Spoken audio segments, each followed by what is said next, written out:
சத்தியத்தை அறியணும்னா சத்தியத்தை கேட்கணுமா இல்லையா? சத்தியத்தை கேட்டாதானே அறிய முடியும். நம்ம ஜனங்கள் சத்தியத்தை கேட்கறதே இல்லை, அதை அறியறதே இல்லை, வசனம் பிறட்டுறதே இல்லை. நம்ம எப்படி கத்தர் விடுதலை செய்வாரு? நம்ம எப்படி பேய் ஓடும்? நம்ம எப்படி பிசாசு ஓடும்?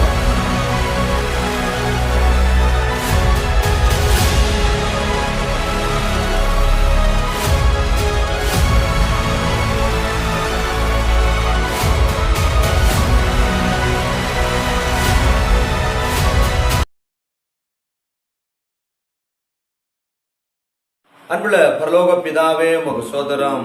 ஆண்டவரே, இந்த நல்ல நாளை எங்களுக்கு தந்தீரே, உமக்கு நன்றி ஆண்டவரே. இந்த நாளில் உம்மை துதிக்க ஆண்டவரே, உம்மை குறித்து பேசவும் உடைய வார்த்தைகளை சொல்லவும் தந்த மாபெரும் கிருபைக்காக நன்றி. இயேசுவின் நாமத்தினாலே ஆமென், ஆமென், ஆமென். இயேசு என்னும் நாமம் என்றும் நமது நாவில் சொல்ல சொல்ல எல்லாம் நடக்கும், சொல்ல சொல்ல எல்லாம் நடக்கும்.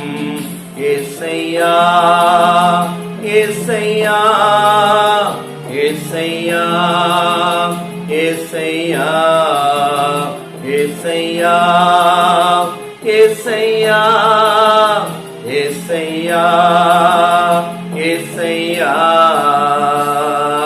இயேசு என்னும் நாமம் என்றும் நமது நாவில் சொல்ல சொல்ல எல்லாம் நடக்கும், சொல்ல சொல்ல எல்லாம் நடக்கும். பிறவியிலே முடவன் பெயர் சொன்னதால் நடந்தான், பிறவியிலே முடவன் பெயர் சொன்னதால் நடந்தான். குதித்தான் துதித்தான், கோயிலுக்குள் நுழைந்தான், குதித்தான் துதித்தான், கோயிலுக்குள் நுழைந்தான். ஏசையா ஏசையா ஏசையா ஏசையா ஏசையா ஏசையா ஏசையா ஏசையா. இயேசு என்னும் நாமம் என்றும் நமது நாவில் சொல்ல சொல்ல எல்லாம் நடக்கும், சொல்ல சொல்ல எல்லாம் நடக்கும். லெகியோன் ஓடி வந்தான், இயேசுவே என்றழைத்தான், லெகியோன் ஓடி வந்தான், இயேசுவே என்றழைத்தான்.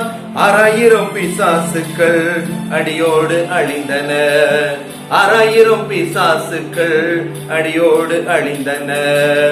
ஏசையா ஏசையா ஏசையா ஏசையா ஏசையா ஏசையா ஏசையா ஏசையா.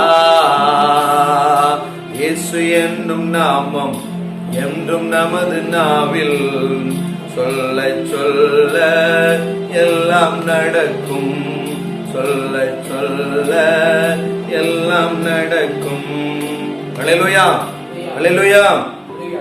எனக்கு ரொம்ப பிடித்த பாடல். இயேசு என்னும் நாமம் சொல்ல சொல்ல எல்லாம் நடக்கும். அல்லேலூயா. நடக்காததும் நடக்கும். ஆமென். ஆண்டவர் நல்லவர். ஆண்டவர் ஒரு வசனம் சொன்னாரு, எனக்கு ரொம்ப பிடிக்கும். அதாவது பிலிப்பியர் எழுதின நிருபம் 4வது அதிகாரம் 13வது வசனத்தை நாம் வாசிக்க கேட்போம். என்னை பலப்படுத்துகிற கிறிஸ்துவினாலே எல்லாவற்றையும் செய்ய எனக்கு பலன் உண்டு. அல்லேலூயா. என்னை பலப்படுத்துகிற கிறிஸ்துவினாலே எல்லாவற்றையும் செய்ய எனக்கு பலன் உண்டு. ஆமென். அதாவது என்னை பலப்படுத்துகிற கிறிஸ்து. அல்லேலூயா. ஒரு தெய்வ பிள்ளைக்கு தேவ பலன் கண்டிப்பா நிச்சயமாக தேவை. அல்லேலூயா. அந்த தேவ பலன் இல்லாம அவர்களால் அந்த கிறிஸ்துவத்தை வாழ முடியாது. கிறிஸ்துவம் என்பது பிசாசோட யுத்தம் பண்ணுகிற ஒரு வாழ்க்கை. சாத்தானோடு யுத்தம் பண்ணி ஜெயிக்கிற வாழ்க்கைக்கு பேரு தான் கிறிஸ்தவம். அல்லேலூயா. முதல் நூற்றாண்டுல சீசர்களுக்கு தான் கிறிஸ்தவர்கள் பெயர் வழங்கிற்று. முதல் நூற்றாண்டுல. அப்ப கவனிங்க, அப்ப கிறிஸ்துவனாலே சீசர்கள் இந்த உலகத்துல அநேக ராஜாக்களோடு யுத்தம் பண்ணினார்கள். ராஜாக்கள் அவர்களை தேடி கொன்று போட்டார்கள் இல்லையா? அப்ப அது போராட்டம் தானே. அதனாலதான் அன்றையும் கிறிஸ்து இயேசுவுக்குள் தெய்வ பக்தியாய் நடக்க மனதாய் இருக்கிற யாவரும் துன்பப்படுவார்கள் என்று வேதம் சொல்லுகிறது. இப்ப தெய்வ பக்தியா வாழ மனதா இருக்கிற யாவரும் துன்பப்படுவார்கள்னா, மனசா இருக்கிறவங்களுக்கே துன்பம் வந்தா அதை வாழுகிற கிறிஸ்தவங்களுக்கு எத்தனை துன்பம் இருக்கும். அதை பேசுகிற அந்த கிறிஸ்தவங்களை ஆற்றி தேற்றுகிறவங்களை போல ஊழியக்காரங்களுக்கு ரொம்பவே துன்பம் இருக்கும். இந்த துன்பங்களை கடந்து வருவதற்கு தான் அந்த தேவ பலன். ஆமென். அதுதான் பவுல் சொல்லுகிறார், என்னை பலப்படுத்துகிற கிறிஸ்துவினாலே எல்லாவற்றையும் செய்ய எனக்கு பலன் உண்டு. அல்லேலூயா. பலன் இல்லாம இந்த கிறிஸ்துவ வாழ்க்கை செய்ய முடியாது, வாழ முடியாது. அநேக தெய்வ பிள்ளை கூட இருப்பாங்க, பலவீனப்பட்டு இருப்பாங்க. ஒண்ணு பலன் இருக்கும், இல்லைன்னா பலவீனம் இருக்கும். அதுல இருந்து மாற்றம் கிடையாது. பலன் இருக்கும், இல்லைன்னா பலவீனம் இருக்கும். இந்த பலவீனம் நம்ம என்ன செய்யும்னா, ஒவ்வொரு நாளும் அவிசுவாசத்துக்கு எதுவா நடத்தும். அவிசுவாசம், இது நடக்குமா, இது நடக்காதா, வாழுவோமா, வாழ மாட்டோமா, இது கிடைக்குமா, இது கிடைக்காதா, அப்படி வாழ்றது பேர் தான் அவிசுவாசம். விசுவாசம் அப்படின்னா நடக்கும், கிடைக்கும். ஆமென். நிச்சயத்த வாழ்க்கை. அல்லேலூயா. நிச்சயமாய் வாழ்கிற வாழ்க்கைக்கு பேர் தான் அது பலன் உள்ள வாழ்க்கை. அநேக தேவ பிள்ளைகள் ஆலயத்துக்கு போனா கூட இன்னைக்கு அவர்களுக்கு பலத்தை குறித்து நாம் பேச வேண்டியிருக்கு. முதல் நூற்றாண்டுல கூடியிருந்த தெய்வ மக்களுக்கு தேவ பலன் உண்டாயிற்று. அன்று மேல் வீட்டு அறையில 120 பேர் ஒரு மனதோடு அவர்கள் ஜெபித்துக் கொண்டிருக்கும் பொழுது பரிசுத்த ஆவியானவர் அந்த பூமிக்கு பகிரங்கமா இறங்கி வந்த பொழுது எல்லாருக்கும் பலன் கிடைத்ததாம். அல்லேலூயா. எல்லாருக்கும் ஆண்டவர் அப்படிதான் சொன்னாரு. அப்போஸ்தலர் 1:8 சொன்னாரு, நீங்கள் பரிசுத்த ஆவியை பெறும் பொழுது பலன் அடைந்துன்னு சொன்னாரு. அந்த பலன் அடைந்தாதான் இந்த கிறிஸ்தவ வாழ்க்கை வாழ முடியும். பலன் அடைந்தாதான் ஊழியம் செய்ய முடியும். பலன் அடைந்தாதான் என்ன செய்ய முடியும், வாழ்க்கையில பிசாசோட எதிர்த்து நிற்க முடியும். பலன் இல்லாத எத்தனையோ விசுவாசிகள் நான் கண்டிருக்கிறேன். அதை வேதத்திலிருந்து பார்ப்போம். லூக்கா 13வது அதிகாரம் அங்க 10 வாசிக்க கேட்போம்.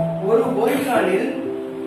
ஓய்வு நாளில் அவர் ஜெப ஆலயத்தில் போதகம் பண்ணி கொண்டிருந்தார். அல்லேலூயா.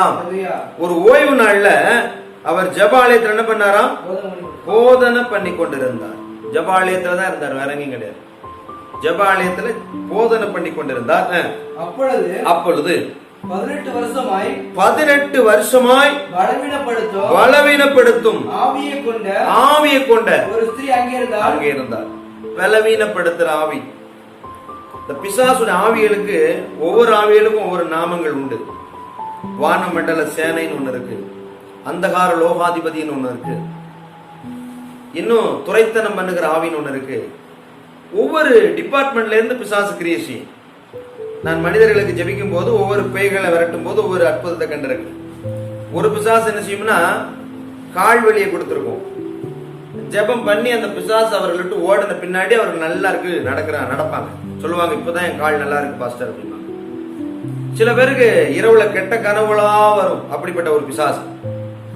அதை விரட்டின பின்னாடி சொல்லுவாங்க இப்ப நல்லா தூங்குறேன். சில பேருக்கு தூக்கமே வரவிடாதபடி ஒரு பிசாசு. தூங்கிட்டு இருப்பாங்க, ஏதாவது அவங்க எழும்பிடுவாங்க, ஏதோ சத்தம் கேட்கற போல, யாரோ வந்து பக்கத்துல இருக்க போல இருக்கும், யாரோ வந்து உரசுற போல இருக்கும், இப்படி எல்லாம் பண்ணும் அந்த பிசாசு. அந்த பிசாசு ஓடினதுக்கு அப்புறம் அந்த வீடு நல்லா இருக்கும், எப்படி நான் பார்த்திருக்கிறேன். இந்த சில பேருக்கு ஊமையா கூட இருக்கும். பிசாசு ஓடினதுக்கு அப்புறம் பேசி இருக்கிறாங்க. ஒவ்வொருத்தருக்கும் ஒரு மாதிரி. சில பேருக்கு கற்பமே தங்காது, கற்பம் தங்க விடாது, கற்பத்துல அப்படியே குழந்தை தங்காம போயிட்டே இருக்கும். அவங்கள ஜெபித்தோமானா அந்த பேய் சொல்லும், நான் தான் இவளை கற்பத்தை சாப்பிட்டுட்டு இருக்கேன் அப்படின்னு. வெளியே போ இயேசுவின் நாமத்தில் ஓடின பின்னாடி கற்பம் தங்கிது. என்னுடைய ஊழியத்தில் நான் நிறைய பேரை கண்டிருக்கேன். ஏறக்குறைய ஒரு 50க்கு மேற்பட்ட ஜனங்கள் சாட்சி சொல்லி கேள்விப்பட்டிருக்கிறேன். அதாவது ஜெபித்த பின்னாடி அந்த பிசாசு ஓடின பின்னாடி குழந்தை உண்டாயிடுச்சு. பல குழந்தைகள் நான் பேர் வச்சிருக்கிறேன். கவனிங்க, இங்க என்ன நடக்குது? 11 வசனம் வாசிங்க. அப்பொழுது 18 வருஷமாய் 18 வருஷமாய் பலவீனப்படுத்தும் ஆவியை கொண்ட ஒரு ஸ்திரீ அங்கே இருந்தார். இவளை பார்த்து இயேசு, படிங்க, அவள் எவ்வளவும் நிமிரக்கூடாத கூனியா இருந்தார். கொஞ்சம் கூட என்ன செய்ய முடியல, நிமிர முடியல. இந்த பிசாசு என்ன பண்ணிருச்சு, நிமிர விடாம வச்சிருக்கு, இடுப்புல பிடிச்சிருக்கு. நீ நிமிர்ந்து நடக்கூடாது, நீ குனிஞ்சுதான் வாழணும். இந்த அடிமத்தனத்தின் ஆவி, அது பேர் பலவீனப்படுத்துற ஆவி, பலவீனப்படுத்தி இருக்கு. எல்லாரும் நல்லா நிமிர்ந்து நிக்கிறாங்க, இந்த அம்மா மட்டும் குனிஞ்சுதான் வாழும். எவ்வளவு கஷ்டம். இன்னைக்கு கூட கிறிஸ்துவ வாழ்க்கையில நிமிர்ந்து நிக்க முடியாத எத்தனையோ பிள்ளைகளை பார்த்திருப்பேன். தங்களுடைய பாவ குற்றத்தினால பாவம் செய்து கடினப்பட்டு போய் சபையில் எங்கேயோ ஒரு ஓரத்தில் உட்கார்ந்து இருப்பாங்க. அந்த குற்ற உணர்வு, இளையகுமாரன் போல, அப்பான்னு சொல்ல நான் இனி பாத்திரம் நல்லன்னு சொல்லுவான் பாருங்க இளையகுமாரன். அது போல இவர்கள் ரொம்ப குறுகி போயிருப்பாங்க. அநேக வாழிய பிள்ளையெல்லாம் பார்த்தோம்னா இந்த ஜெபம் பண்ணுங்க சொன்னா பயப்படுவாங்க. அந்த இதெல்லாம் இந்த பிசாசு பலவீனப்படுத்திருக்கும். சில நேரங்கள்ல சில நல்ல ஊழியம் செய்த ஊழியர்கள் கூட கடைசி ஜெபம், முடிவு ஜெபம் கூட பண்ண முடியாம நீங்களே பண்ணுங்க பாசுமாங்க. காரணம், அவர்களையும் அந்த பிசாசு பலவீனப்படுத்தி வச்சு பார்த்திருக்கிறேன். கேட்டா சொல்லுவாங்க காரணம், எங்கேயோ ஒரு இடத்துல பிசாசு அவர்கள் என்ன பண்ணிருச்சு, பலவீனப்படுத்தி வச்சு. இந்த அம்மாவை நான் சற்று விவரிப்பேன். இவங்க ஆலயத்துக்கு தான் வந்தாங்க, ஆனாலும் 12 வருஷமா பிசாசு முடக்கி வச்சிருந்தாங்க. இன்னைக்கு ஆலயத்துக்கு போற எத்தனையோ பேரை பிசாசு பிடிச்சு வச்சிருக்கிறான். அது போல அதனாலதான் ஆலயத்துக்கு போற அநேக ஜனங்கள், எங்களை போல சுவிசேஷகர்களா இருக்கிற நாங்கள் வெளியே கூட்டங்கள் நடத்தும் போது அங்க பிசாசு ஆடும். அதுல பாத்தீங்கன்னா கிறிஸ்துவ மக்கள் தான் அதிகமான பிசாசு விடுதலை ஆவாங்க. அப்ப நான் யோசிப்பேன், இவங்க எல்லாம் சபைக்கு தானே போறாங்க, ஞாயிற்றுக்கிழமை சபைக்கு போறாங்க, ஆராதிக்கிறாங்க, ஜெபிக்கிறாங்க. அந்நிய பாஷை கூட சில நேரத்துல அந்நிய பாஷை மாதிரி வேற ஏதோ பாஷை பேசுவாங்க. கடைசியில ஜெபம் பண்ணும் போது பிசாசு ஆடும். ஆரம்ப நாட்களே எனக்கு ஒரு ஆச்சரியமா இருந்தது. போக போக விளங்கி கொண்டேன், ஆஹா, இயேசு கிறிஸ்து வாழ்ந்த நாட்கள்ல கூட சபைக்கு போன மக்கள்கிட்ட பிசாசு இருந்துக்குமானால் இந்நாட்கள்ல அநேகரை பிடித்திருக்கும். அநேக விசுவாசிகளை நான் கண்டிருக்கிறேன். ஊழியத்துல இந்து சகோதர சகோதரிகளுக்கு பிசாசுகளை விரட்டினதை விட கிறிஸ்தவ சபைகள்ல தான் அநேகமான பிசாசுகளை துரத்தும்படி கர்த்தர் கிருபை செய்தார். காரணம் என்னன்னா, அங்கதான் அந்த பிசாசு உள்ள இருந்து அங்க இந்த ஊழியத்தை கெடுக்கும்படியே செய்யும். சில மனிதருக்குள்ள பிசாசு இருந்து அந்த குடும்பத்தை ஆட்டி படைச்சுக்கிட்டு, ஒரு நபருக்குள்ள அந்த பிசாசு இருக்குமானா அந்த குடும்பத்துக்கே அவல நிலை, இந்த குடும்பத்துக்கே கண்ணீர், குடும்பத்துக்கே கவலை. அந்த பிசாசு கொல்லவும் அழிக்கவும் அன்றி வேற ஒன்றுக்கும் வரான். அவன் கொல்லவும் அழிக்கவும், உங்க ஜெபத்தை அழிக்க வருவான். உங்க வீட்டுல நல்ல ஜெபம் நடக்குதா, நல்ல ஆராதனை நடக்குதா, உங்க வீட்டுல எல்லாம் சந்தோஷமா இருக்கிறீங்களா, அதை பார்ப்பான். யாராவது ஒரு ஆள் உங்க வீட்டுல இருந்து எடுப்பு, அந்த ஆள் பிசாசு இடம் கொடுத்தோன்னு அந்த ஆள் நபர் மூலமா உங்க முழு குடும்பத்துக்கும் இப்ப கண்ணீர் வரவும், முழு குடும்பத்துடைய ஜெபத்தையும் கெடுப்பான். முழு குடும்பத்தினுடைய எல்லா நன்மைகளையும் கெடுத்துருவான். குடும்பமே அழுகிற அந்த சூழ்நிலைக்கு தள்ளுவான். அவன் தந்திரம் உள்ளவன், அவன் தந்திரம் உள்ளவன். இந்த சபைக்கு இந்த தாயார் வந்துட்டு தான் இருந்தாங்க, ஆனா பிசாசு நிமிரக்கூடாதபடி வைத்திருந்தான். இன்னைக்கு கூட அநேக ஊழியங்கள் கூட நிமிர முடியல, அநேக விசுவாசிகள் நிமிர்ந்து வாழ முடியல, அநேக உடன் ஊழியர்கள் எழும்ப முடியல. ஊழியம் செய்ய ஆசையா இருக்கும் பாஸ்டர், ஊழியம் செய்ய ஏதோ ஒன்று செய்யணும்னு ஆசையா இருக்கேன், ஆனா என்ன செய்யல, என்னால எழும்பி பிரகாசிக்க முடியல அப்படின்னா பின்னாடி இந்த பிசாசு ஏதோ ஒரு அந்தரங்கமான பாவத்துல சிலரை வச்சிருப்பான். நான் பார்த்திருக்கிறேன். ஒருவேளை நான் அப்படி பேசுறது உங்களுக்கு வருத்தம் கூட இருக்கலாம், ஆனா நீங்க புரிஞ்சு கொள்ளணும், அநேகர் அப்படி இருக்கிறாங்க. அநேகர் எங்கள்கிட்ட தனியா பேசுவாங்க. சில நேரங்கள் தீர்க்க தரிசனம் வெளிப்படும், நாங்க அவங்களுக்கு கவுன்சில் கொடுப்பது வழக்கம். பிசாசு அப்படி ஏதாவது பிடிச்சி வச்சிருவான். பிடிச்சி வச்சு அவங்களால ஜெபிக்க முடியாம வைப்பான், அவங்கள வேதத்தை வாசிக்க விடாம வைப்பான். எந்த நேரம் ஏதாவது ஒரு பிஸியை கொடுத்துருவான், ஒரு போன்ல ஏதாவது ஒன்று பார்க்க, அப்படிலாம் பண்ணிடுவான். தந்திரம் உள்ள இல்லையா? இதற்கு தான் ஆண்டவர் சொன்னாரு, பிசாசுக்கு எதிர்த்து நில்லுங்கள், அவன் அப்பொழுது உங்களை விட்டு ஓடி போவான். அந்த பிசாசுக்கு நாம் எதிர்த்து நிற்க பழகணும். அதான் சொன்ன பாருங்க, இந்த உலகத்துல பிசாசோட எதிர்த்து நின்னாதான் வாழ முடியும். பிசாசோட எதிர்த்து வாழுகிறது பேர் தான் கிறிஸ்தவம். எதிர்த்து நிக்கணும். இயேசு கிறிஸ்து ஒவ்வொரு நொடிக்கு நொடி எதிர்த்தே நின்றார். ஒரு ஊழியத்தை தொடங்கும் பொழுதே பிசாசு வந்தான். லூக்கா 4 அதிகாரத்துல போட்டிருக்கு, வாசிக்க வேண்டாம். இயேசு ஊழியத்தை ஆரம்பிக்கும் போதே பிசாசு வந்துட்டான். கவனி. அப்ப அடுத்து அடுத்து அடுத்து அடுத்து அவரை எதிர்த்துட்டே இருந்தான். அவர் நாட்கள் முழுக்க பிசாசோட போராடினாரு. பிசாசு மனிதர்களை ஏவி விட்டுருவான். இந்த அம்மா பலவீனப்படுத்துற ஆவி. இந்த அம்மா பார்த்து ஆண்டவர் சொன்னாரு 12ஆம் வசனத்துல, இயேசு அவளை கண்டு தம்மிடத்தில் அழைத்து ஸ்திரீயே, உன் பலவீனத்தினின்று விடுதலையாக்கப்பட்டாய் என்று சொல்லி அவள் மேல் தமது கையை வைத்தார். உடனே அவள் நிமிர்ந்து தேவனை மகிமைப்படுத்தினார். அல்லேலூயா. நான் உங்களுக்கு விளக்க விரும்புகிறேன். அவள் உடனே நிமிர்ந்து தேவனை மகிமைப்படுத்தினார். நீங்கள் நான் நல்லா கவனிக்கிறேன். எந்த விஷயத்துல குனிஞ்சிருக்கோன்னு பாருங்க. குனிவுன்னு சொன்னா உலகம், கீழே பாக்குற வாழ்க்கை பேர் தான் குனிஞ்சு பாக்குறது. இப்ப நீங்க எந்த விஷயத்தையா நீங்க உலகத்துல எங்கேயாவது பார்த்துட்டே இருந்தீங்கன்னா நிமிர்ந்து மகிமைப்படுத்த முடியுமா? முடியாது. அப்ப நீங்க கீழே பார்க்க கூடாது. பவுல் சொல்றாரு, கீழானவைகள் அல்ல மேலானவைகளே நாடுங்கள். அல்லேலூயா. கீழானவைகள் அல்ல மேலானவைகளை நாடுங்க. இப்ப நம்ம கீழே பார்த்துக்கிட்டு இருப்போம்னா நம்மளால நிமிர்ந்து தேவனை மகிமைப்படுத்த முடியாது. நீங்க நிமிர்ந்து தேவனை மகிமைப்படுத்தணும்னா நீதிமானா பாருங்களேன். நீதிமான் பாருங்க, பைபிள் சொல்லுது நீதிமான் பனையை போல செழிப்பானாம். அப்படின்னா நீதிமான் பனைமரம் முடிந்த வரைக்கும் நேரா இருக்கும். பனைமரங்கள் எப்படி இருக்கும்? நேரா இருக்கும். இன்னொன்னு, அது இருக்கிற இடம் தண்ணீர் இல்லாம இருந்தாலும் ஆனா மரம் செழிப்பா தான் இருக்கும். பனை மாதிரி தைரியமா. அநேக காற்றடிச்சா கூட பனைமரம் நிச்சயாது ஆடுவதில்லை. பனைமரம் நேர நிற்கும். காற்றடிச்சா புயல் வந்தா அது எல்லாம் பயப்படாது. தைரியமா இருக்கும். நம்ம வாழ்க்கையில் அப்படிதான். இந்த சாத்தான் ஏதாவது ஒரு போராட்டம் கொண்டாடுவான். உபவாச நேரங்கள்ல அவன் ஜனங்களை ஏதாவது ஒன்று பண்ணுவான், கோவப்படுத்துவான், எரிச்சலை கொண்டு வருவான். மனிதர்கள் மூலமா, பிள்ளைகள் மூலமா, கணவன் மூலமா, மனைவி மூலமா, குடும்பங்கள்ல. வேதம் சொல்லுது, உன் வீட்டாரே உன் சத்துரு, உன் வீட்டாரே உன் சத்துரு. இந்த நேரங்கள்ல அப்படியெல்லாம் வரும். நாம என்ன செய்யணும்னா, நாம ரொம்ப ஞானமா இருக்கணும். ரொம்ப எப்படி இருக்கணும்?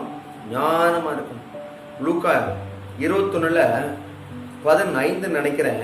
அங்க உங்கள் பொறுமையினாலே உங்கள் ஆத்துமாக்கள் என்ன செய்யுங்க? காத்து கொள்ளுங்கள் அப்படிங்கிற ஒரு வாசகம் உண்டு. உங்கள் பொறுமையினாலே என்ன செய்யணும்? உங்கள் ஆத்துமாக்களை காத்து கொள்ளணுமா? பொறுமையினாலதான் காத்துக்கொள்ளணும். இல்ல நினைச்ச முடியாது, காத்துக்கொள்ளவே முடியாது. உங்கள் பொறுமையினாலே 19 லூக்கா 21:19 உங்கள் பொறுமையினாலே உங்கள் ஆத்துமாக்களை காத்துக் கொள்ளுங்கள். கிறிஸ்தவராகிய நாம் பொறுமையினாலதான் ஆத்துமாவை காத்துக்கொள்ள முடியும். பொறுமையா இருக்கணும். நம்மளை கோவப்படுத்துவான் சாத்தான். பயங்கரமான வேலையெல்லாம் செய்வான், தந்திரமான வேலை. இன்னைக்கு நான் சொல்றேன், இன்னைக்கு கிறிஸ்துவ வாழ்க்கையில நாம ஏதாவது ஒரு ஊழியத்தை செய்து கொண்டிருப்போமானால் அதை தடை பண்ணுவது, உண்மையிலே சொல்றேன், கிறிஸ்தவங்க தான். இன்னொரு கிறிஸ்தவங்க நம்முடைய ஊழியத்தை அவங்களுக்கு பொறாமையினால அதை எப்படியா பழிச்சொல் சொல்லுவதற்கு ஜனங்களை ஏவி விடுவாங்க.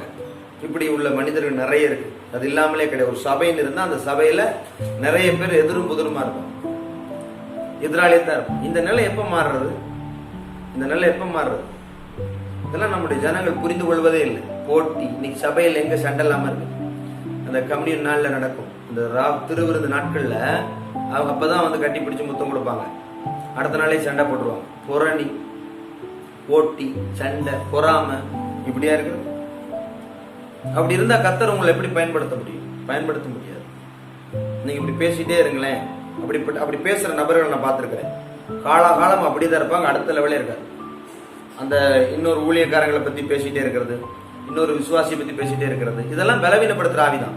இதெல்லாம் நம்ம காதுக்கு வந்து நம்ம பலவீனம் ஆயிடுவோம். என்னையெல்லாம் நிறைய பேர் பேசியிருக்கிறாங்க, காது பட பேசியிருக்கிறாங்க, பேசுவாங்க. அப்ப இதெல்லாம் நான் என்ன நினைப்பேன்னா, இது என்னை பலவீனப்படுத்துற ஆவின்னு நினைப்பேன். இதை நினைச்சிற ஆவி பலவீனப்படுத்துற ஆவி. என்ன பலவீனம்? இப்படி எல்லாம் மனிதர்கள் ஏவி விட்டு, மனிதர்கள் ஏதாவது சொல்லி அவங்களை அப்படியே என் காதுல பேச வச்சு, கேட்க வச்சு நான் சோர்ந்து போயிடுவேனா? நோ. என் ஆண்டவர் எப்ப இந்த விஷயமெல்லாம் எனக்கு விளக்கப்படுத்தினாரோ அன்னையில இருந்து நான் என்ன செஞ்சுட்டேன்? தெளிவா இருக்க ஆரம்பிச்சிட்டேன். இது என்ன பலவீனப்படுத்துற ஆவி. இந்த வார்த்தையை கண்டு நான் சோர்ந்து போறேன் அல்ல. உங்க வாழ்க்கையில ஏன் சொல்றேன்னா, நிறைய முத்துக்களை ஆண்டவர் தெரிந்து கொண்டிருக்கிறார். உலகத்தில் அநேக முத்துக்களை தெரிந்து கொண்டிருக்கிறார். இது எல்லாமே மங்கி போயிருச்சு. இதை தட்டி எழுப்புறதுக்கு தான் சில ஊழியக்காரர் கொண்டு வர்றாங்க. அநேகர் தங்கள் வாழ்க்கையை குனிந்து கொண்டே இருக்கிறாங்க. சபையில தான் இருக்கிறாங்க, குனிந்து கொண்டே இருக்கிறாங்க. நிமிர முடியல. சாத்தா நிமிர முடியாதபடி அவர்களை அமுக்கி வைத்திருக்கிறான். அமுக்கி வச்சிருக்கிறான். அவங்களால எழும்பி பிரகாசிக்க முடியல. பைபிள் சொல்லுது, எழும்பி பிரகாசி, உன் ஒளி வந்தது. ஆமென். இயேசுதான் அந்த ஒளி. எழும்பி பிரகாசி, உன் ஒளி வந்தது. 38 ஆண்டுகளா படுத்திருந்தான் பாருங்க, யோவான் 5வது அதிகாரத்துல. அதாவது அவன் 38 வருஷம் படுத்திருந்தான். இயேசு வந்தோன்னு எழும்பி நடனார். ஏசியாவில் சொல்லப்பட்ட வசனம் அன்றைக்கு யோவான்ல நிறைவேறிச்சு. இதை சொன்ன உடனே அந்த மனுஷன் 38 ஆண்டுகளா படுத்து கிடந்தான். உடனே எழும்பி நடந்தான். அதான் இயேசுவின் நாம சொல்ல சொல்ல எல்லாம் நடக்கும். நம்ம நம்முடைய வேலையை மட்டும் பார்க்கணும். நாம நமக்கு தேவன் என்ன கொடுத்தாரோ அந்த வேலையை மட்டும் பார்க்கணும். அதை விட்டுட்டு வேற ஏதாவது பேசணும் போனா நம்ம அப்படிதான் இருக்கும். நம்ம அடுத்த லெவல் வராது. எல்லாரும் பிரகாசிக்கணும்னு கர்த்தர் விரும்புகிறார். எல்லாம் பிரகாசிக்கணும், எழும்பி பிரகாசிக்கணும். கடைசி இந்த ஒரு கடைசி கால எழுப்புதல் வந்துருச்சு. என்னை பொறுத்த வரைக்கும் இந்த நேரத்துல தேவன் நமக்கு என்ன சொன்னார், நாம் என்ன செய்து கொண்டிருக்கிறோம், அதை திட்டமாய் புரிந்து கொள்ள வேண்டும். ஆண்டவர் சொன்னாரு அந்த அம்மாவை பார்த்து, எழும்பி இயேசு அவளை கண்டு தம்மிடத்தில் அழைத்து, உன் பலவீனத்திலிருந்து விடுதலையாக்கப்பட்டாய் என்று சொல்லி அவள் மேல் தமது கைகளை வைத்தார். உடனே அவள் நிமிர்ந்து தேவனை மகிமைப்படுத்தினாள். அல்லேலூயா. நீங்கள் நானும் அந்த குனிந்த இடத்துல இருந்து நிமிர பழகணும். அப்படின்னு சொன்னா, எந்த இடத்துல விழுந்தீங்களோ அந்த விழுந்த இடத்துல இருந்து நீங்க எழும்ப பார்க்கணும். பாவத்துல விழுந்திருக்கலாம், இல்ல ஏதோ ஒண்ணு விழுந்திருக்கலாம்.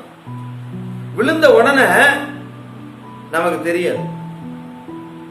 கொஞ்சம் லேட்டாக தெரியும். கொஞ்சம் லேட்டாக தான் தெரியும். ஜெபிக்க முடியாது. ஜெபிக்க மண்டி போட்டாலே ஜெபம் வராது. ஆராதனைக்கு ஒழுங்கா போக முடியாது. இப்படி நிறைய விசுவாசிகளை நான் பார்த்திருக்கிறேன். ஆராதனைக்கு இந்த காலத்துல இந்த லாக்டவுன்ல கவனிங்க, நீங்க இன்னைக்கு ஆராதனைக்கு வர நினைச்சாலும் முடியுதா? முடியல. சர்ச்சை சும்மாவே போய் பார்த்துட்டு வரலாம்னா சர்ச்சை பூட்டி இருக்கு. சர்ச்சை திறக்கவே முடியல. அப்ப கவனிங்க, அந்திகிறிஸ்து நாட்கள் அது வரும். அந்திகிறிஸ்து நாட்கள்ல வேதமே இராதபடி எல்லாத்தையும் பிடிங்கி எரிச்சிருவானாம். அதனால இப்ப நல்லா ஃப்ரீயா இருக்கும் போது வேதத்தை படிச்சுன்னு செய்யுங்க, மனப்பாடம் பண்ணிக்கொள்ளுங்க. முடிஞ்ச வரைக்கும் ஆழமான சத்தியங்களை மனப்பாடம் பண்ணிக்கணும். கிறிஸ்தவத்துடைய நிலை இதுதான் சொல்லி. ஏன்னா இது அழிக்கிற காலம் வருது. ஒருவனும் கிரியை செய்யாத ராக்காலம் வருகிறது அப்படின்னு ஆண்டவர் சொன்னார். இப்ப கிரியை செய்ய முடியல. இப்ப ஆன்லைன்ல தான் நினைச்சிரோம், பிரசங்கம் பண்றோம். உபவாச கூட்டம் வைப்போம், வந்த இடத்துல பேய் ஆடும், கைகளை வைப்போம், பேசினார் வச்ச மாதிரி கைகளை வைப்போம், பேய் ஆடும், பேய் பேசும். இப்ப அதெல்லாம் நீங்க யூடியூப்ல பார்க்க முடியல. இப்ப பிரசங்கம் தானே கேக்குறீங்க. அப்ப என்னை பொறுத்தவரைக்கும் இதுவும் ஒருவனுக்கு கிரியை செய்யாத ராக்காலம் வந்துருச்சே. கன்வென்ஷன் போடுவாங்க, கிராமங்களில் போய் ஜோம் பண்ணுவோம், பேயெல்லாம் ஆடும். நல்லா பார்த்துரு. இந்த தெருவில் ஜோம் பண்ணா அடுத்த தெருவில் பேய் ஆடிட்டு வரும். சொல்லுவாங்க, இங்க எங்க அம்மா அங்க ஒரு அம்மா ஆடிக்கிட்டு இருக்கு. அப்ப என்னுடைய உடன் ஊழியர்கள் பிடிச்சிட்டு வருவாங்க. பிடிச்சிட்டு வந்து ஜோம் பண்ணிருக்கோம். கன்வென்ஷன் வால் போஸ்ட் அடிச்சு பல இடங்கள்ல ஒட்டுவோம். ஜனங்கள் வருவாங்க, மாத கூட்டங்கள் நடத்துவோம், பாஸ்டிங் நடத்துவோம், எழுப்புதல் கூட்டம் நடத்துவோம், முழு கூட்டம் நடத்துவோம், என்னென்னலாம் நடத்துவோம். இன்னைக்கு அது முடியல. ஒருவனும் கிரியை செய்ய முடியாத ராக்காலத்தை போல கிரியை செய்ய முடியல.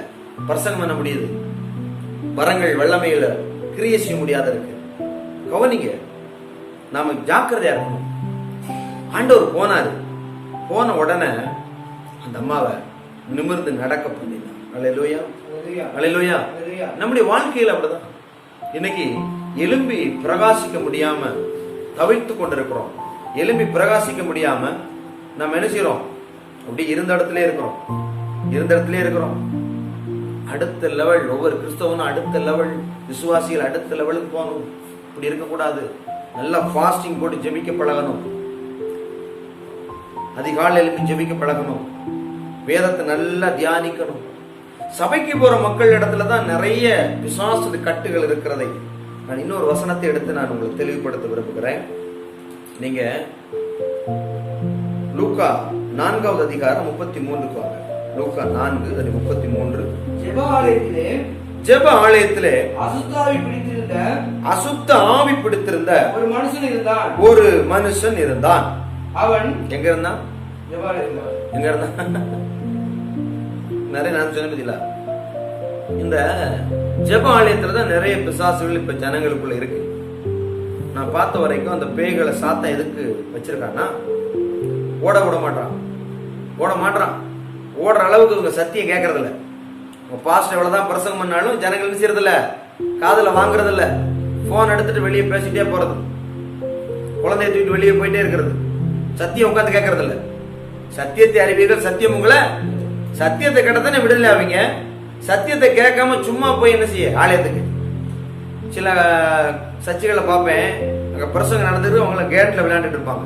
வாலிப பிள்ளையெல்லாம் கேட்ல விளையாடுவாங்க, சிறுவர்லாம் ஒரு பக்கம் விளையாண்டுட்டு இருப்பாங்க, மற்றவங்களாம் போன் எடுத்து நோண்டிட்டு இருப்பாங்க. சும்மா கூட்டத்துக்கு போனா போதுமா, இந்த திருவிழா கூட்டத்துக்கு போற மாதிரி. திருவிழா கூட்டத்துக்கு போனா ஏதாவது பொம்மைக்குமே வாங்கிட்டு வருவாங்க, ஏதாவது அல்வாக்களும் வாங்கிட்டு வருவாங்க. அப்படியாது, இது வேற.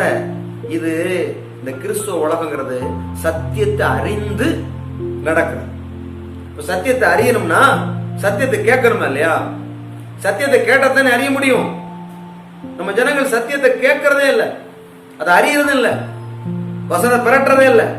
அப்ப எப்படி கர்த்தர் விடுதலை செய்வாரு? அப்ப எப்படி பேய் ஓடும்? அப்ப எப்படி பிசாசு ஓடும்? பிசாசு ஓடுற இடம் கொடுக்கணும்ல, அவனுக்கு எதிர்த்து நிக்கிறமா இல்லையா? எப்படி ஜெபம் பண்றது அவனுக்கு எதிர்த்து நிக்கிறதா இல்லையா? வேதத்தை வாசிக்கிறது அவனுக்கு எதிர்த்து நிக்கிறதா இல்லையா? அதிகாலையில் ஜெபிக்கிறது அவனுக்கு எதிர்த்து நிக்கிறதா இல்லையா? இந்த எதிர்த்து நிக்கிற செய்யாம எப்படி பிசாசு உங்களை விட்டு ஓடும்? பிசாசு ஓடினதானே விடுதலை உண்டாகும்.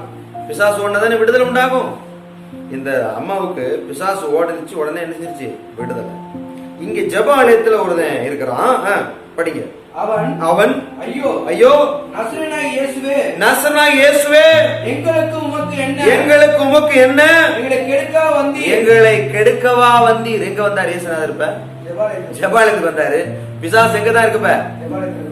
அப்ப நான் என்ன நினைக்கிறேன்னா, ஜெபாலயத்துல பிசாசு எதுக்கு வந்திருக்குன்னா, அந்த ஊழியத்தை கரைப்படுத்த, அந்த ஊழியத்தை இல்லாமாக்க சில நபர்கள்லாம் இருப்பாங்க. விசேஷமா அதுக்கு அபிஷேகம் பண்ணப்பட்டிருப்பாங்க.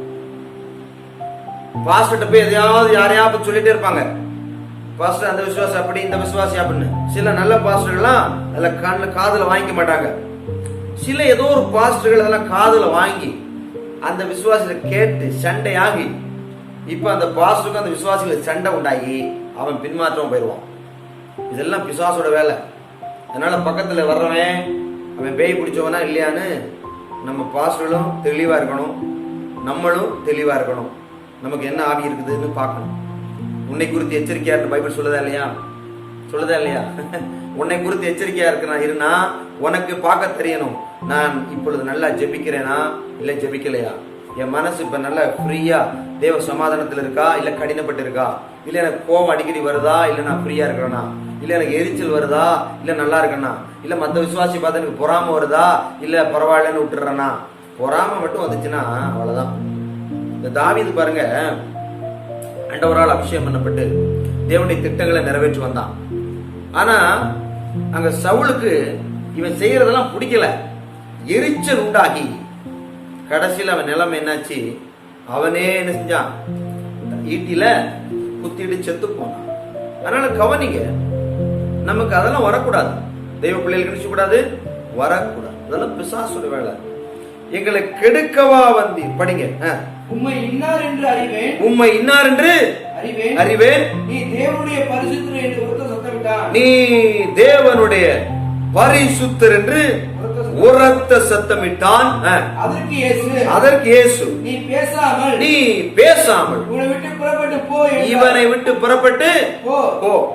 ஆண்டவரை பெருமைப்படுத்துறான். ஆண்டவரை தெரியும், ஆண்டவரை நல்லா தெரியும் பிசாசு. ஆண்டவரே நல்லா தெரிஞ்சா இன்னைக்கு உங்களை என்னையும் பிசாசு தெரியுமா தெரியாதா? இயேசு கிறிஸ்துவே பாருங்க அறிந்து கொண்டான். அவனுக்கு எல்லாம் தெரியும், நடந்ததெல்லாம் தெரியும். நடக்க போற மட்டும் தான் பிசாசு தெரியாது. எப்படி? இனி நடக்க போறதுதான் தெரியாது. ஏன்னா ஆளுநர் ஆண்டவர் தானே. அவர் எப்ப வர போறாரு, என்ன செய்ய போறாரு, அப்ப யார் எழுப்ப போறாரு தெரியாது. ஆனா நடந்துகிட்டு இருக்க நல்லா தெரியும். இயேசு வந்தது பிசாசுக்கு எதிர்த்து நிக்க, பிசாசு ராஜ்யங்களை முறியடிக்க அப்படிங்கிறத தெரிஞ்சுக்கிட்டு தான் சொல்றான், உம்மை இன்னார் என்று நான் அறிவேன், நீர் தேவனுடைய பரிசுத்தர் என்று உரத்த சத்தமிட்டு. ஆண்டவர் சொன்னாரு, பேசாத, போ போ, என் மைண்ட் நினைச்சாத, மக்களை கன்ஃபியூஸ் பண்ணாத, வரட்டு. கவனிங்க, மறுபடியும் சொல்றேன், இயேசுவை இன்னாரு நல்லா தெரியும் போது உங்களை என்னை பிசாசு தெரியுமா தெரியாதா? நாம என்ன செஞ்சுக்கிட்டு இருக்கோம் தெரியுமா தெரியாதா? நாம ஜெபம் பண்றோமா, இல்ல தெரியாம ஏதாவது உலகத்துல போய் வாழ்றோமா, இல்ல வேற ஏதாவது பேசுறோமா, வேற ஏதாவது பாக்குறோமா அப்படின்னு சாத்தானுக்கு நல்லா தெரியுமா தெரியாதா? தெரிஞ்சுக்கிட்டு இருக்கும் போது அவனுக்கு தெரியும், ஆஹா இதெல்லாம் என்னைக்கு இருந்து என்கிட்ட வர்ற கேஸ் தானே, இதெல்லாம் பாவம் செஞ்சுக்கிட்டு இருக்கு என்கிட்ட வர்ற கேஸ் தானேன்னு விட்டுருவான். சில தேவனோடு உத்தமமா வாழ்கிற நீதிமான்கள் இருக்கிறாங்க இல்லையா? பைபிள் சொல்லி பாருங்க, நீதிமானுக்கு ஒரு துன்பங்கள் அநேகமா இருக்கும், ஆனாலும் கர்த்தர் அவனை விடுவிப்பார். சங்கீதம் 35 இருக்கு. அதாவது நீதிமானுக்கு தான் துன்பம் வரும். ஏன்னா உண்மையா வாழும்போது பிசாசுமா இருக்க மாட்டான். யாரையா ஏவி விட்டு டென்ஷன் பண்ணி குழப்பி நம்மளை கோவப்படுத்தி எல்லாம் காதல வாங்க கூடாது. கர்த்தரும் நாமளும். ஆமென், அல்லேலூயா. ஆண்டவர் படிங்க. அதற்கு இயேசு, நீ பேசாமல் இவனை விட்டு புறப்பட்டு போ என்று சொல்லி அதை அதட்டினார். அப்பொழுது பிசாசு அவனை ஜனங்கள் நடுவே விழத்தள்ளி அவனுக்கோ ஒரு சேதமும் செய்யாமல் அவனை விட்டு போய்விட்டது. அல்லேலூயா. அவனை விட்டு என்ன செஞ்சா? இப்ப போன பிசாசு நல்ல கவனிங்க. வேண்ட கேட்பாங்க, பாஸ்டர் நம்ம சர்ச்சுக்கு போனேன், பேய் ஆடி ஓடிச்சு பாஸ்டர், ஆனா திரும்பி வருது, என்ன பண்றது பாஸ்டர் அப்படிமா? திரும்பி வருதுன்னா உங்கள்கிட்ட பிழை இருக்குன்னு அர்த்தம். என்ன இருக்கு? ஆண்டவர் பிசாசுல விரட்டுனா கூட ஆண்டவர் ஒரு நமக்கு ஒரு எச்சரிப்பின் சத்தமா சொன்னாரு. நீங்க படிச்சீங்கன்னா மத்தேயு 12வது அதிகாரம் 43 வாசிங்களேன். மத்தேயு எழுதின சுவிசேஷ புத்தகம். அசுத்தாவி ஒரு மனுஷனை விட்டு புறப்படும் போது வறண்ட இடங்களில் அலைந்து இளைப்பாறுதல் தேடியும் கண்டடையாமல் நான் விட்டு வந்த என் வீட்டுக்கு திரும்பி போவேன் என்று சொல்லி அங்கே வந்து அந்த வீடு வெறுமையாகவும் பெருக்கி ஜோடிக்கப்பட்டதாகவும் இருக்க கண்டு. ஜோடிக்கப்பட்டு என்னத்தினால ஜோடிக்க? உலக ஆசைகள்ல, உலக காரியங்கள்ல, உலக சிந்தனைகள், உலக மயக்கத்துல ஜோடிக்கப்பட்டு இருக்கிறத பிசாசு பாக்குது. அப்ப ஒரு பெண்ணுகிட்டே ஒரு ஆணுகிட்டே பிசாசு இருந்து ஓடிடுச்சுன்னா நீ பரலோகம் போ வரைக்கும் வந்து எட்டி பார்க்கும், வந்து எட்டி பார்க்கும். இப்ப எப்படி இருக்கு? வெறுமையா இருக்கா? ஜோடிக்கு வெறுமன் என்னது? வசனம் இல்லாம. வெறுமன் என்னது? வசன நிறைவு இல்லாம. இரவும் பகலும் வேதத்தில் தியானமா இருக்கிற மனுஷன் பாக்கியவான். அவன் நீர்க்கால் ஓரமாய் நடப்பட்டு தன் காலத்தில் தன் கனியை தந்து இலை உதிராத மரத்தை போல் இருப்பான். அவன் செய்வதெல்லாம் வாய்க்கும் என்று வேதம் சொல்லுது. அல்லேலூயா. இப்ப பேய் போன உடனே இவங்க போயிருவாங்க எங்க? பழைய சினிமாக்கு, பழைய கெட்ட வார்த்தை பேசியோ பழைய உலகத்தோட போய் இணைஞ்சிக்குவாங்க. அப்ப பேய் அங்க இருந்து பிடிச்சிடும். பேய் ஓடிட்டுனா ஒரு விசுவாசி என்ன செய்யணும்னா பைபிள் படிக்கணும், ஜெபம் பண்ணணும்,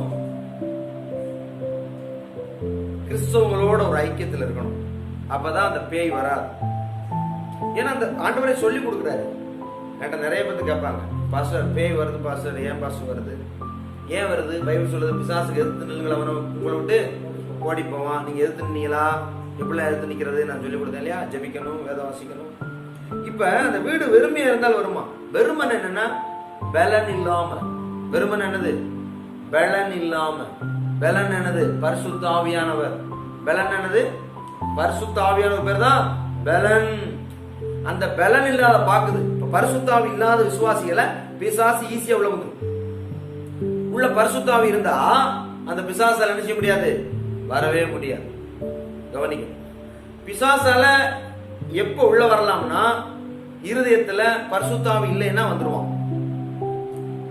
நல்லா கவனிங்க. ஒண்ணு ஆவியானவர் பரிசுத்த ஆவியான உள்ள இருப்பாரு, இல்லைன்னா சாத்தான் இருக்கும். இதை நான் கண்ட உண்மை. யாருக்கா ஜெபிப்பேன்னா பேய் இருந்தா அலர்ட் ஓடும். ஜெபிக்கிறவங்க ஆவியானவர் இருந்தா நம்ம ஜெபிக்கும் போது பரிசுத்தமுள்ள இன்னும் பரிசுத்தமாகட்டும் சொல்லி நல்ல அந்நிய பாஷையில பேசி அபிஷேகத்துல கீழ்படுவான். இது உண்மை. அப்ப ஒண்ணு பேய் இருக்கும், இல்லைன்னா ஆவியானவர் இருப்பாரு. ஆவியான வரும்போது நமக்கு வைப்ரேட் உண்டாகி அந்நிய பாஷை பேசி நம்ம தெரிந்து கொள்கிறோம். இன்னமும் நடந்துட்டு இன்னைக்கு ஜெபிக்கும் போது நல்ல ஒரு உடம்பெல்லாம் நெருப்பா இருக்குது அப்படின்னு சொல்லி. பிசாசு உள்ளவர் தெரியாது. பிசாசு உள்ளவர் எப்ப தெரியும்? அடுத்து நல்ல பிசாசு விரட்டுகிற அபிஷேகம் உள்ள ஒரு பாஸ்டர், ஒரு ஊழியக்காரன் வரும்பொழுதுதான் அந்த பிசாசு ஜனங்களுக்கு இருக்கு தெரியும். அது வரைக்கும் தெரியாது. நான் பார்த்திருக்கிறேன். உங்களுக்கு குழப்பம் கூட இருக்கலாம். பிசாசு விரட்டுகிற வரமுடைய வந்தாதான் அந்த பிசாசு ஆடும். அது வரைக்கும் உள்ள ஒளிஞ்சிருக்கும், ஓடி ஒளிஞ்சிருக்கும். ஆமா, உள்ளத ஒளிஞ்சுதான். நான் நிறைய பேரை பார்த்திருக்கேன். அது வரைக்கும் மக்கள் நினைப்பாங்க, என்ற ஒரு பாச சொன்னாரு, பாச அந்த விசுவாசி தான் பாச என்னுடைய பிஏ மாதிரி ரொம்ப சபையில முன்னோடியா இருந்தாங்க, அவங்களுக்குள்ளே பேயாடுதே பாச நீங்க ஜெபிக்கும் போது எப்படின்னு கேட்டாரு. அப்பதான் சொன்னேன், இந்த சம்பவத்தை எடுத்து காட்டினேன். பிசாசு வந்து உள்ள ஒளிஞ்சிருக்குது யாருக்கும் தெரியாது. இப்ப இந்த சபையில ஒளிஞ்சிருந்ததா இல்லையா? தேவாலயத்துல இருந்துச்சா இல்லையா? ரெண்டு இடத்துல இருந்ததா இல்லையா? ஆண்டவரா இயேசு பண்ணோன்னுதான் அந்த பேயெல்லாம் அலறி ஓடுகிறதை காண்கிறோம். இன்னைக்கு தேவ ஜனங்கள் நிறைய பேர் இருக்கிறீங்க. சிந்திங்க. இந்த பிரசனத்தை கேட்கிற நீங்க சிந்திங்க, ஒப்பு கொடுங்க. பிசாசுக்கு எதிர்த்து நில்லுங்க. ஓடி போயிடும். பிரசனம் கேட்கும் போதே ஓடும். ஏன்னா நாம பேசுறது முழுக்க இந்த பிசாசுக்கு எதிராய் பேசுறோம். நான் கண்டு இருக்கிறேன். நான் போன்ல ஜெபிக்கும் போதே அங்க பேய் ஆடி, போன்ல பேய் பிடிச்சவங்க அவங்களுக்கு நான் போன்ல ஜெபிப்பேன். அந்த ஊர்ல பிசாசு உள்ளது. ஒரு சம்பவம் என்னால மறக்க முடியாது. என்னுடைய வீடு வேலை செய்து விடுவோம். எங்க வீட்டுல ஒரு கொத்தனார் வந்து வேலை செய்து. கொத்தனார் வந்து ஒரு இந்து சகோதரர்.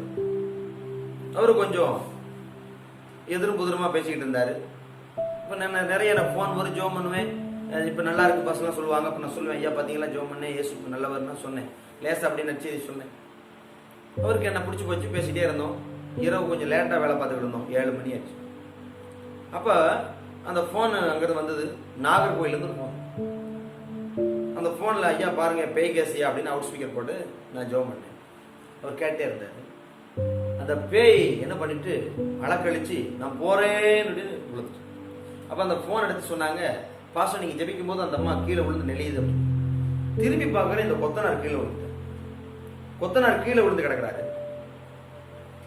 அவர் மேல அந்த வல்லமை தாக்கிச்சு. ஆமென். அதுல இருந்து எனக்கு அந்த கொத்தனார் ரொம்ப டீப்பா இருக்கும். 2 பேரும் க்ளோஸ் ஆயிட்டோம். எங்க சர்ச்சுக்கு கேட்டா அவதான் போட்டாரு. கடைசியில ஒரு நாள் மரித்து போனாரு. ஆண்டவர் அவருக்கு ஒரு வாய்ப்பு கொடுத்தாரு. தேவனுடைய வல்லமை பெரிது.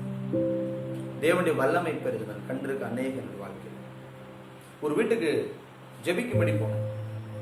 அந்த வீட்டுல ஜெபித்து இருக்கும் போது அந்த இருந்த வாலிப பெண் பிசாசினால் அலறி சத்தமிட ஆரம்பித்தாள். பின்னாடி வீட்டுக்காரம்மா இந்த சத்தத்தை கேட்டு அவர்கள் வருவதற்குள்ளாக நாங்கள் ஜெபத்தை முடிச்சுட்டு நீ இயேசு ஏற்றுக்கொள்ளுங்க அப்படின்னு சொல்லிட்டு நான் கொஞ்சம் தூரத்துக்கு போயிட்டேன். பின்னாடி வீட்டுல இருந்து வந்த அம்மா நான் ஜெபம் பண்ண வீட்டுக்குள்ள கால் எடுத்து அந்த நிலவாசல் வைக்கும் பொழுதே அவர்கள் கீழே விழுந்து விட்டார்கள். மறுபடியும் அந்த வீட்டுக்காரங்க என்ன சத்தம் போட்டு வந்தாங்க, ஐயா நீங்க ஜெபம் பண்ணிட்டு போயிட்டீங்க, பின்னாடி வீட்டுக்காரம்மா வந்தாங்க, அவங்களும் விழுந்து எங்க பொண்ணு மாதிரியே மயங்கி கிடக்குறாங்க. அன்றைக்கு போய் பார்த்தேன். போய் ஜெபிச்சா மறுபடியும் அந்த பிசாசு அவர்களுக்கு ஓடிச்சு. அப்பதான் நான் உணர்ந்தேன், அந்த தேவ பிரசன்னம்னு ஒண்ணு இருக்கு. ஆமென் சொல்லுங்களேன். அந்த தேவ பிரசன்னம் பாருங்க, ஒரு ஊழியக்காரன் போய் அந்த வீட்டுல ஜெபிச்சுட்டா அந்த வீடு முழுக்க தேவ பிரசன்னத்தினாலே மூடி இருக்கு. அல்லேலூயா. தேவ பிரசன்னத்தினால் மூடி இருக்கு. எந்த பேய்களும் உள்ள வரவிடல. அதை நான் கண்களால் கண்டேன், காதுகளால் கேட்டேன். அது என்னால மறக்கவே முடியாது. தேவ பிரசன்னம் ஒண்ணு இருக்கு. இயேசு போகும்பொழுது இப்படிதான் அந்த பேய்கள் எல்லாம் அலற ஆரம்பிச்சு, பிசாசுகள் அலற ஆரம்பித்தது. அல்லேலூயா. அநேகதை பார்த்திருக்கிறேன். என் ஆண்டவருடைய நாமமே மகிமை உண்டாகட்டும். என் ஆண்டவர் இயேசுடைய நாமம் மகிமைப்படுவதற்காகவே உங்களை என்னையும் வைத்திருக்கிறார். பிசாசுக்கு எதிர்த்து நின்னாலே போதுங்க. பிசாசுக்கு எதிர்த்து ஜெபித்தாலே போதும். ரோமர் எழுதின நிருபம் 10வது அதிகாரம் 13வது வசனத்தை வாசிக்க கேட்போம். ஆதலால் கர்த்தருடைய நாமத்தை தொழுது கொள்ளுகிற எவனும் ரட்சிக்கப்படுவான். அல்லேலூயா, அல்லேலூயா.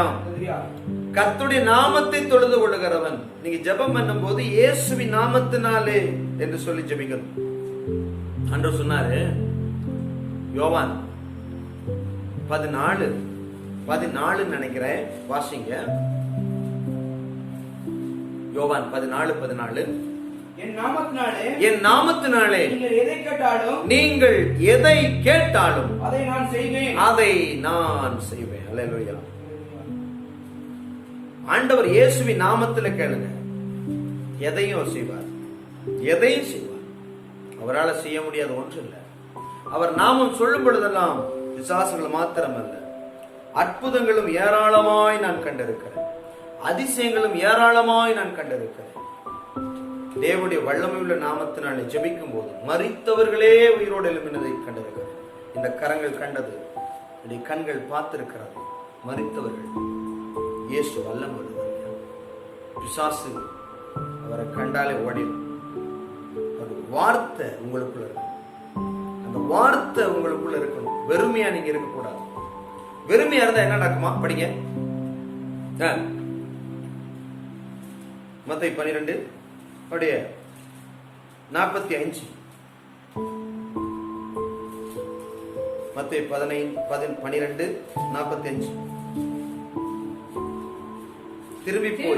திரும்பி போய் தன்னிலும் பொல்லாத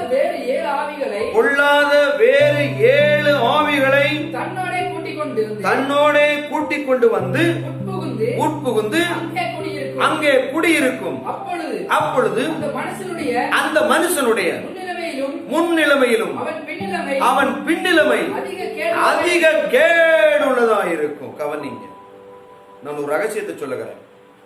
ரட்சிக்கப்படும் போது கூட சிலர் ஏதோ சில போராட்டத்துல தான் வாழ்வாங்க. சபைக்கு வந்து கட்டளையின்படி கீழ்ப்படுத்தி தங்களை வாழாம உலகத்தோடு ஒத்து வாழுகிற அந்த குடும்பங்கள், அந்த மனிதர்களை நான் பார்க்கும்போது முதல் உலகத்துல வாழ்ந்ததை விட பல மடங்கு கேவலமான ஒரு வாழ்க்கை இருக்கும். அவமான ஒரு பக்கம் இருக்கும், வறுமை இருக்கும், வியாதி இருக்கும், ஆசீர்வாதங்களை தொலைத்து ஒன்றுமில்லாத போயிருப்பாங்க. இதுக்கு காரணம் கர்த்தர் கிடையாது.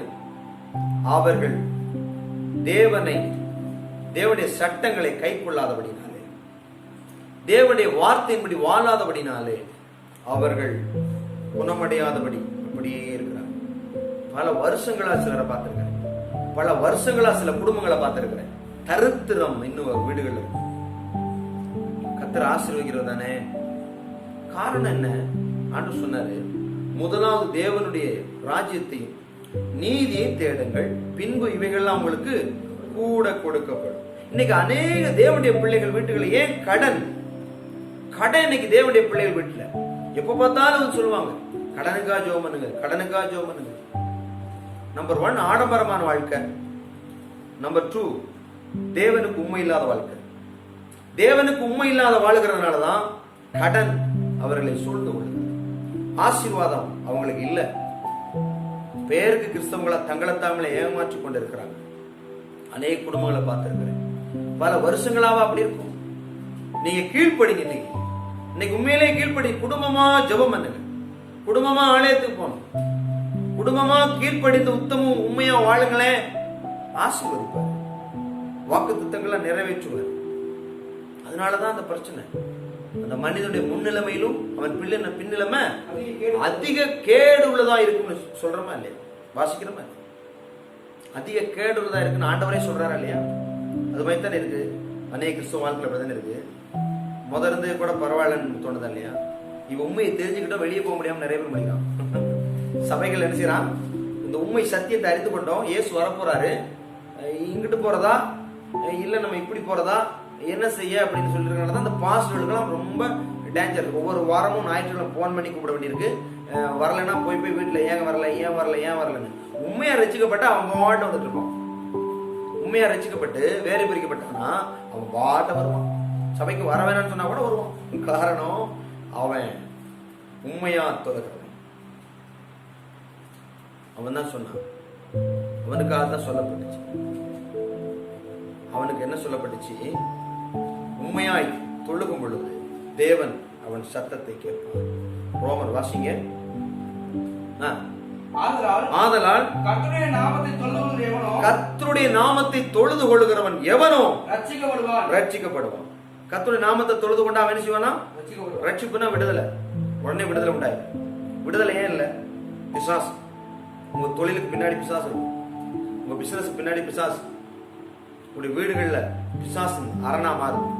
அந்த வீடு வெறுமையா இருக்குல்ல, அந்த வீட்டுல வசனம் இல்லைல்ல, அந்த வீட்டுல தேவனுடைய சத்தம் இல்ல. உங்க இருதயம் தான் அந்த வீடு. உங்க இருதயம் தான் அந்த வீடு. இந்த வீட்டுல என்ன இருக்கு யோசனை பண்ணி பாருங்க. இந்த வீட்டுல எதை அதிக நேசிக்கிறீங்க? உங்க இருதயத்துல யார நேசிக்கிறீங்க? கர்த்தரையா, இல்ல ஏதோ ஒரு மனுஷனையா, இல்ல ஏதோ ஒரு பாவத்தையா, இல்ல ஏதோ ஒரு உலக காரியத்தையா? எதை யோசிக்க நேசிக்கிறீங்க? நீங்க உங்க இருதயத்துல எதை வச்சிருக்கீங்களோ அதுதான்.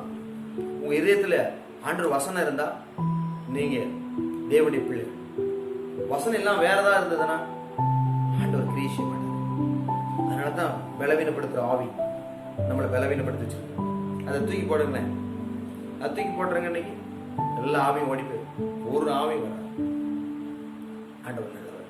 இயேசு நாமம் சொல்ல சொல்ல எல்லாம் நடக்கும். மறுபடியும் பாட்டை பாடி நான் முடிக்க விரும்புகிறேன். இயேசு என்னும் நாமம் என்று நமது நாவில் சொல்ல சொல்ல எல்லாம் நடக்கும். சொல்ல சொல்ல எல்லாம் நடக்கும். ஏசையா ஏசையா ஏசையா ஏசையா ஏசையா ஏசையா ஏசையா ஏசையா. பத்திமே கூப்பிட்டான், இயேசுவே இறங்கும் என்றான். பத்திமே கூப்பிட்டான், இயேசுவே இறங்கும் என்றான். பார்வை அடைந்தான், இயேசுவை பின்தொடர்ந்தான். பார்வை அடைந்தான், இயேசுவை பின்தொடர்ந்தான். ஏசையா ஏசையா ஏசையா ஏசையா ஏசையா ஏசையா ஏசையா ஏசையா. இயேசு என்னும் நாமம் என்று நமது நாவில் சொல்ல சொல்ல எல்லாம் நடக்கும். சொல்ல சொல்ல எல்லாம் நடக்கும். இயேசு என்னும் நாமம் என்றும் நமது நாவில் சொல்ல சொல்ல எல்லாம் நடக்கும். சொல்ல சொல்ல எல்லாம் நடக்கும். மனிதர் மீட்படைய வேறு ஒரு நாமம் இல்ல. மனிதர் மீட்படைய வேறு ஒரு நாமம் இல்ல. வானத்தின் கீழெங்கும் பூமியின் மேலெங்கும். வானத்தின் கீழெங்கும் பூமியின் மேலெங்கும். ஏசையா ஏசையா ஏசையா ஏசையா ஏசையா ஏசையா ஏசையா ஏசையா. இயேசு என்னும் நாமம் என்று நமது நாவில் சொல்ல சொல்ல எல்லாம் நடக்கும். சொல்ல சொல்ல எல்லாம் நடக்கும். ஏசையா ஏசையா சொல்லுங்க. இன்னைக்கு ஒரு விடுதலை உண்டு. இதை உச்சரிங்க. இன்னைக்கு விடுதலை உண்டு. ஏசையா ஏசையா ஏசையா ஏசையா ஏசையா ஏசையா ஏசையா ஏசையா. ஆண்டவரே, முழு உள்ளத்தோடு, முழு பலத்தோடு, முழு ஆத்மாவோடு இதை கேட்டுக்கொண்டிருக்கிற என் அருமை தேவ பிள்ளைகள் எங்கு இருந்தால், இந்த உலகத்தில் எந்த மூலையில் இருந்தால், அவர்களை உம்முடைய ஆணி பாய்ந்து கரம் தொடுகிறதை நான் காண்கிறேன். அவர்கள் வீடு, அவர்களுடைய தொழில், அவர்களுடைய ஆபீஸ் வேலைகள், உத்தியோகங்கள், குடும்பங்கள், மனைவி, பிள்ளைகள், கணவர்கள், உறவினர்கள் எல்லாரையும் ஆசீர்வதி, எல்லாரையும் விடுவியும் ஆண்டவரே. கரம் கூட இருப்பதாக இயேசுவின் நாமத்தினாலே ஆமென்.